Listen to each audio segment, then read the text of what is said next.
Este é o Evangelho de Carreirinha. Hoje, Lucas, capítulo 11.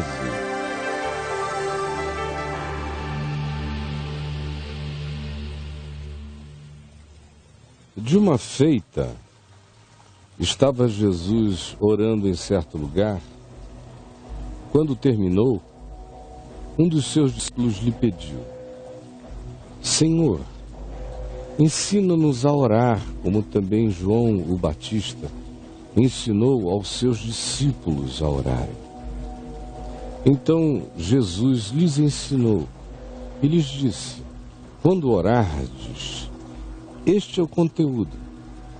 Dizei, pensando, crendo e praticando assim: Pai, santificado seja o teu nome. Venha o teu reino. O pão nosso de cada dia, dá-nos de dia em dia. Perdoa-nos os nossos pecados, pois também nós perdoamos a todo aquele que nos deve o que quer que nos deva. E não nos deixes cair em tentação. Disse-lhes ainda Jesus: qual dentre vós, tendo um amigo, e este for procurá-lo à meia-noite, e lhe disser: amigo, empresta-me 3 pães, pois um amigo meu, chegando de viagem, procurou-me agora de madrugada, e eu nada tenho para lhe oferecer para que ele não durma com fome. E o outro lhe respondeu lá de dentro, dizendo: não me importunes, a porta já está fechada, e os meus filhos comigo já estão deitados, não posso me levantar para te dar pães. Será que é assim que ele dirá? Em verdade eu vos digo que se não se levantar para dar os pães ao seu amigo que lhe pediu, se não for por amizade e por boa vontade, todavia ele o fará por causa da importunação, para ver se livre da importunação o quanto antes, e por isso lhe dará tudo o de que tiver necessidade, apenas porque lhe pediu com coragem de pedir. Por isso vos digo, por essa razão, por esse princípio, por esse entendimento, por essa lógica, por esse raciocínio, com base nessa experiência do cotidiano, eu vos digo: pedi e dar-se-vos-á. Buscai e achareis. Batei e abrir-se-vos-á. Pois todo o que pede, recebe. O que busca, encontra. E a quem bate, abrir-se-lhe-á. Qual dentre vós é o pai que, se o filho lhe pedir pão, lhe dará uma cascavel? Ou se lhe pedir um peixe, lhe dará em lugar de peixe uma outra cobra peçonhenta? Ou se lhe pedir um ovo, lhe dará para comer um escorpião venenoso? Que pai fará isso? Ora, se vós, que sois maus, egoístas, habitados por toda primazia e capricho e perversidade, sabeis, todavia, dar boas dádivas aos vossos filhos, pensem que se vocês, que são ruins, fazem o que é bom para os filhos de vocês, quanto mais o meu Pai Celestial não dará o Espírito Santo a todos aqueles que lhe o pedirem. É claro que o dará, porque ele é bom.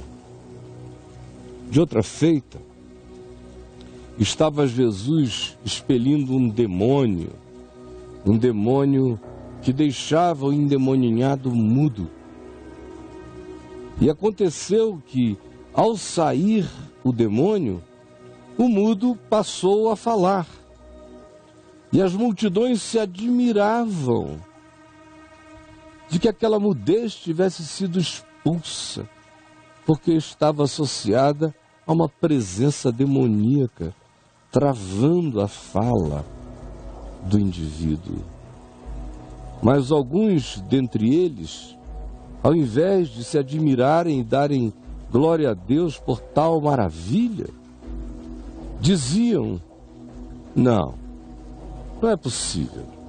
Nós sabemos com que poder ele expele os demônios e sabemos que o que opera nele é o poder de Belzebu, o maioral dos demônios. E outros, tentando Jesus ainda, pediam dele um sinal do céu, dizendo: então agora, faz cair perto daquela nuvem. E sabendo Jesus o que se lhes passava no coração, discernindo-lhes o espírito pelo seu próprio espírito, disse-lhes: todo reino dividido contra si mesmo ficará deserto. Todo reino, todo estado, todo país, toda casa, dividido contra si mesmo, será aniquilado. Assim como casa sobre casa sem a própria fundação, cairá. Se Satanás estiver dividido contra si mesmo, se o poder que opera em mim é do diabo e eu estou expulsando diabos com esse poder do diabo, raciocinem. Como subsistirá o reino do diabo? Porventura ele está tendo uma crise suicida? Digo isto porque dizeis que eu expulso demônios pelo poder de Belzebu. E se eu expulso os demônios por Belzebu, por quem os expulsam os vossos filhos, que expulsam demônios? É também pelo poder de Belzebu? Por isso, eu evoco os filhos de vocês para serem juízes de vocês no juízo que fizeram sobre mim e sobre o poder que em mim opera. Se, porém, eu expulso os demônios pelo dedo de Deus, certamente é chegado o reino de Deus sobre vós. Quando o valente, bem armado, guarda a sua própria casa, ficam em segurança todos os seus bens. Ele é poderoso, armado, manda, guarda e ninguém toca. Sobrevindo, porém, um mais valente do que ele, vence-o, tira-lhe a armadura em que ele confiava, pega todo o seu despojo, divide, faz o que quer. Pois aqui, expulsando demônios, eu sou este mais valente, que destrono o valente bem armado. Eu é que estou saqueando abismos infernais, tirando demônios das grutas das almas. Por isso entendam, quem não é por mim, é contra mim. E quem comigo não ajunta, está espalhando. Saibam, no entanto, isto: quando o espírito imundo sai do homem em que habitava, anda por lugares áridos, procurando outro lugar de repouso, outra habitação, outra moradia. E não achando esta outra moradia, diz: voltarei para ver como estava a minha casa anterior, de onde eu saí. E tendo voltado, a encontra varrida, ornamentada, limpa, bonitinha, porém desocupada, sem a presença do mais valente. Então, aquele que antes fora o dono daquela habitação, vai, chama para terem consigo 7 outros espíritos piores do que ele, e entrando de volta naquele indivíduo, naquela situação humana, habitam ali, fazem morada naquele indivíduo e naquele conjunto relacional. E o último estado daquele homem se torna pior do que o primeiro, se ele apenas é uma casa varrida, ornamentada, mas não ocupada pela presença do mais valente. Ora, aconteceu que ao dizer Jesus estas palavras, uma mulher que estava entre a multidão exclamou e disse-lhe: bem-aventurada aquela que te concebeu e os seios que te amamentaram. Ele, porém, respondeu: não, antes, muito antes, bem-aventurados são os que ouvem a palavra de Deus, o Evangelho de Deus, e guardam esta palavra, praticando-a na vida.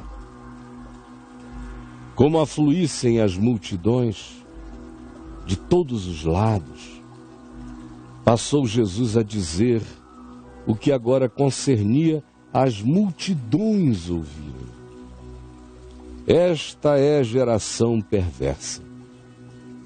Pede sinal, mas nenhum sinal lhe será dado, senão o sinal de Jonas. Porque assim como Jonas, o profeta, foi sinal para os ninivitas, o Filho do Homem será o sinal para esta geração.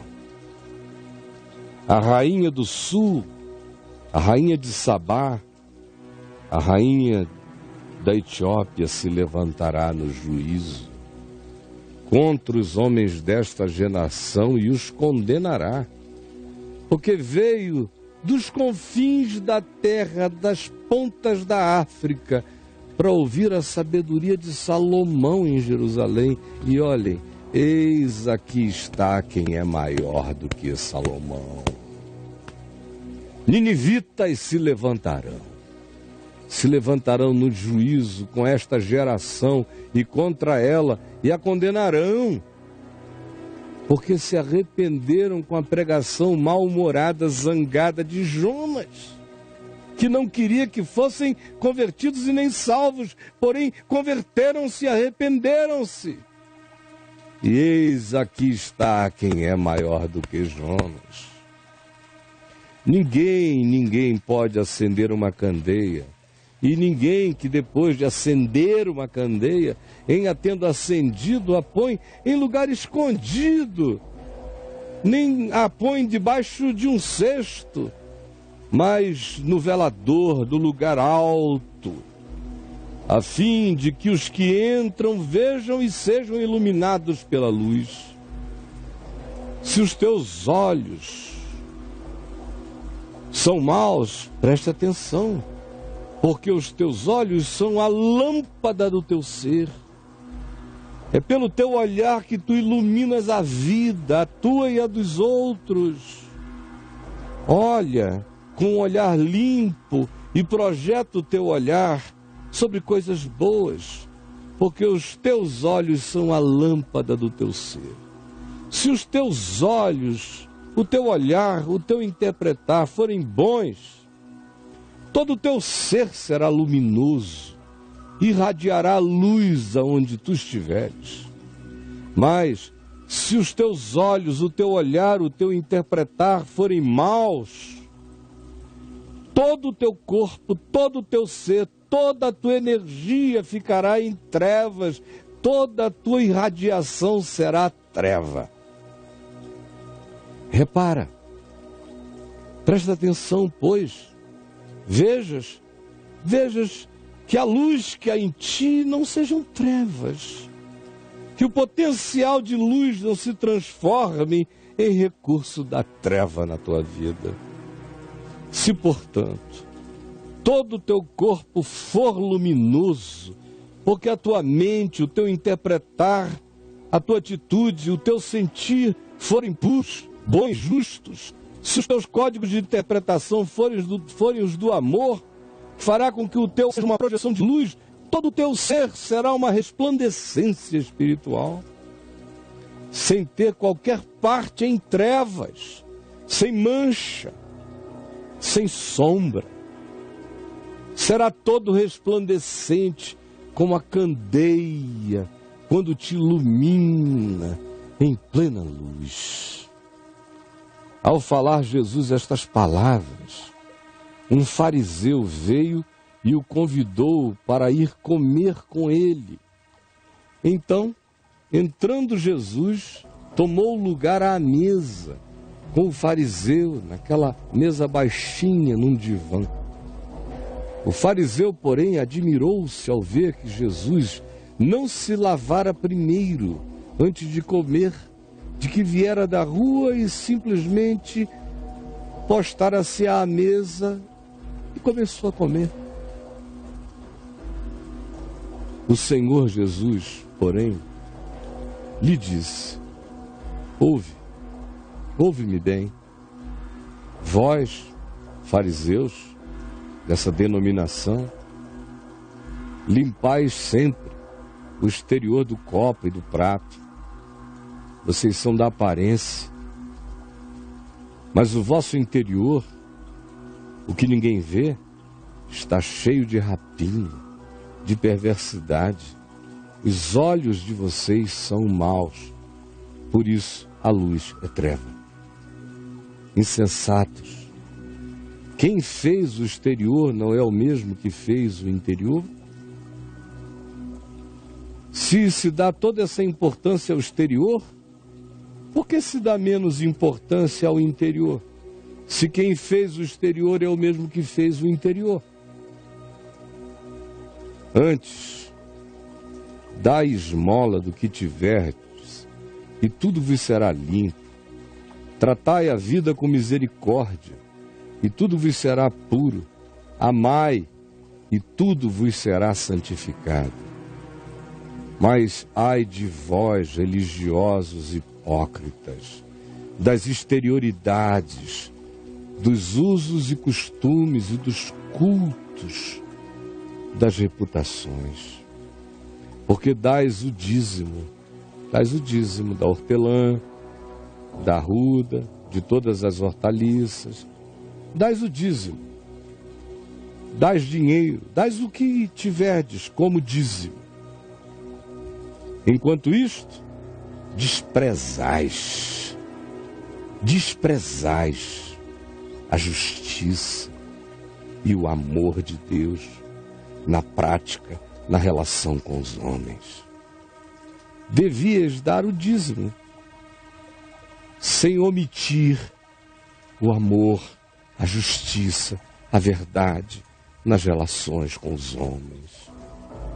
Ai de vós, seres da reputação, religiosos da aparência, porque gostais das primeiras cadeiras na igreja, dos palcos, dos púlpitos, ou de serdes saudados e reconhecidos como pessoas de Deus da rua. Ai de vós, que sois como as sepulturas invisíveis, pelas quais os homens passam sem saber que caem em covas, porque por fora vocês parecem ser outra coisa, mas vocês não passam de sepulturas invisíveis.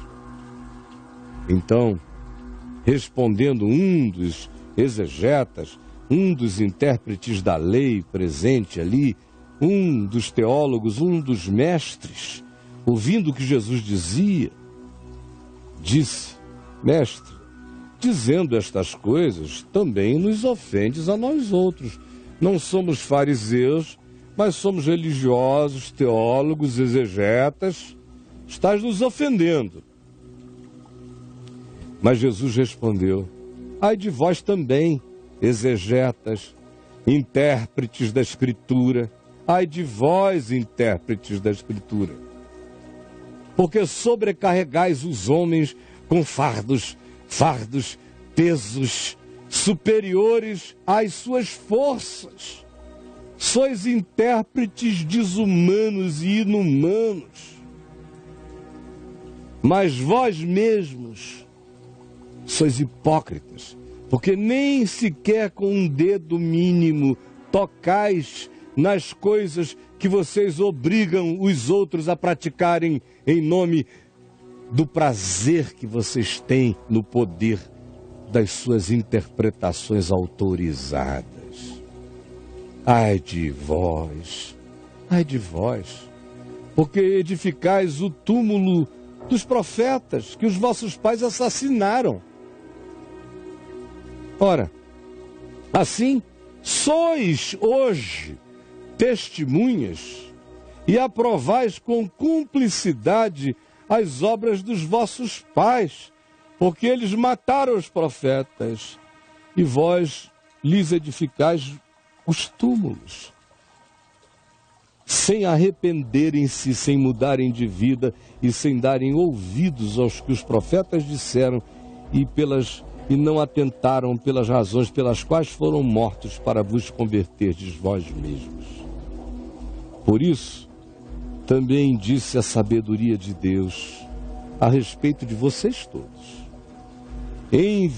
enviar-lhes-ei profetas e apóstolos, e alguns deles vocês matarão, e a outros perseguirão, para que desta geração que não ouve apóstolos verdadeiros e mata os profetas de Deus, para que desta geração se peçam contas do sangue dos profetas. Profeta que mata, geração que mata profeta, de tal geração se pede conta do sangue do profeta. E desta geração se cobrará o sangue de todo profeta derramado desde a fundação do mundo. Porque vocês estão se preparando para matar aquele que é o autor da vida. Sim, dessa geração se cobrará desde o sangue de Abel até o de Zacarias, que foi assassinado entre o altar e a casa de Deus, para quem vocês ergueram monumentos, mas mataram. Sim, eu vos afirmo, contas serão pedidas a esta geração de hipócritas.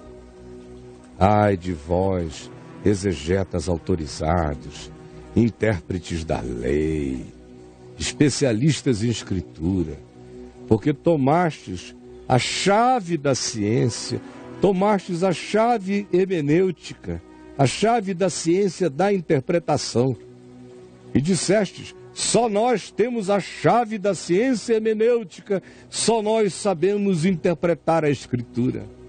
Contudo, vós mesmos não entrastes no reino, até hoje, e impedistes os que estavam entrando. Ai de vós, intérpretes autorizados da Escritura. Saindo Jesus dali, passaram os intérpretes autorizados da Escritura e os fanáticos religiosos, os fariseus, a arguí-lo com veemência, procurando confundi-lo a respeito de muitos assuntos, para ver se ele caía em algum. O intuito deles era tirar de suas palavras motivos para o acusar. Ouviam-no com o intuito de tirar das suas palavras motivos para o acusar. Ouviam-no com o intuito de tirar das suas palavras motivos para o acusar. Esta foi a leitura de hoje do Evangelho de carreirinha para mim e para você.